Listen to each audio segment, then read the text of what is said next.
টানাপোড়েনের যে জায়গা তৈরি হয়েছে আন্দোলনকে ঘিরে আসলে অনেক কিছু আসলে হিসাব নিকাশের বিষয়গুলো সামনে চলে এসেছে।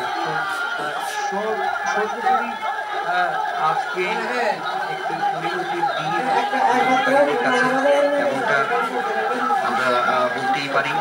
কারণ আমরা দেখেছি যে কিছুক্ষণ আগে হয়তো ১-২ ঘন্টা আগে